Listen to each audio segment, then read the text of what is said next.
ಓಂ ಸಾಯಿರಾಮ್. ನನ್ನೆಲ್ಲ ಸಾಯಿ ಕುಟುಂಬದವರಿಗೆ ಧನ್ಯವಾದಗಳು. ಸ್ವಾಗತ ಸುಸ್ವಾಗತ.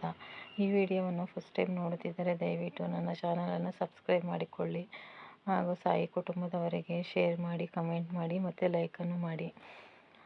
ಇವತ್ತಿನ ಸಾಯಿ ಸಂದೇಶ: ಮಗು, ನೀನು ಯಾವಾಗಲೂ ನನಗೆ ಪೂಜೆ ಮಾಡಲು ಸಮಯ ಕೊಡಲು ಆಗುವುದಿಲ್ಲವೆಂದು ಯೋಚನೆ ಮಾಡುತ್ತಿದ್ದೀಯಾ? ಕೆಲವೊಮ್ಮೆ ಪೂಜೆ ಮಾಡದಿದ್ದರೂ ಪರವಾಗಿಲ್ಲ. ಕೆಲವೊಮ್ಮೆ ಸಮಯದ ಕೊರತೆಯಿಂದ ಅದನ್ನು ಮಾಡಲು ಸಾಧ್ಯವಾಗುವುದೂ ಇಲ್ಲ.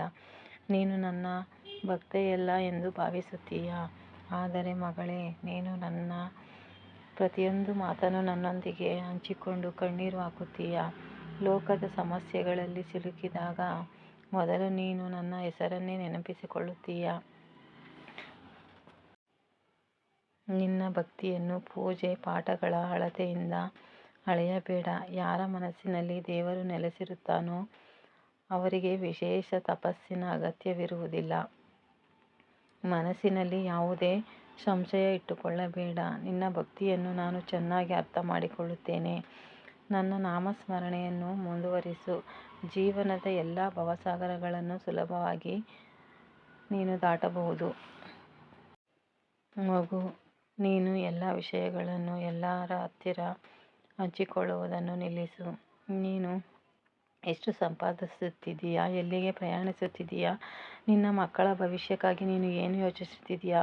ಅಥವಾ ಒಂದು ಪ್ರಮುಖ ಕೆಲಸವನ್ನು ಸಾಧಿಸಲು ನೀನು ಪ್ರಯತ್ನ ಪಡುತ್ತಿರುವ ವಿಷಯಗಳನ್ನು ಎಲ್ಲರೊಂದಿಗೂ ಹಂಚಿಕೊಳ್ಳಬೇಡ. ತೀರಾ ಅಗತ್ಯವಿದ್ದರೆ ಮಾತ್ರ ಹಂಚಿಕೋ, ಇಲ್ಲವಾದರೆ ಗೌಪ್ಯವಾಗಿ ಇಡು. ಈ ಜಗತ್ತಿನಲ್ಲಿರುವ ಹೆಚ್ಚಿನ ಜನರು ನಿನ್ನ ಸಂತೋಷದಿಂದ ದುಃಖಿತರಾಗುತ್ತಾರೆ ಮತ್ತು ಯಾವಾಗಲೂ ನಿನಗೆ ಕೆಟ್ಟದ್ದನ್ನು ಬಯಸುತ್ತಾರೆ. ಅವರು ನಿನ್ನ ಪ್ರತಿಯೊಂದು ನಡೆಯನ್ನು ಗಮನಿಸಲು ಪ್ರಾರಂಭಿಸುತ್ತಾರೆ. ಇದನ್ನು ದುಷ್ಟ ಕಣ್ಣು ಎಂದು ಕರೆಯಲಾಗುತ್ತದೆ. ಇದು ಕೆಲವೊಮ್ಮೆ ಯಶಸ್ವಿ ಯೋಜನೆಯನ್ನು ಸಹ ಹಾಳು ಮಾಡುತ್ತದೆ. ಆದ್ದರಿಂದ ನಿನ್ನ ಆಲೋಚನೆಗಳನ್ನು ನಿನ್ನಲ್ಲೇ ಇಟ್ಟುಕೊಳ್ಳುವುದು ಒಳ್ಳೆಯದು. ಯಾರೊಂದಿಗೂ ನಿನ್ನ ಗೌಪ್ಯ ವಿಚಾರಗಳನ್ನು ಹಂಚಿಕೊಳ್ಳಬೇಡ. ಅದರಿಂದ ನಿನಗೆ ಕೆಟ್ಟದ್ದು ಮತ್ತು ಅದರಿಂದ ನಕಾರಾತ್ಮಕ ಶಕ್ತಿಗಳು ನಿನಗೆ ಉದ್ಭವಿಸುತ್ತವೆ. ಅಖಿಲಾಂಡ ಕೋಟಿ ಬ್ರಹ್ಮಾಂಡ ನಾಯಕ ರಾಜಾಧಿರಾಜ ಯೋಗಿರಾಜ ಪರಬ್ರಹ್ಮ. ಓಂ ಸಾಯಿರಾಮ್.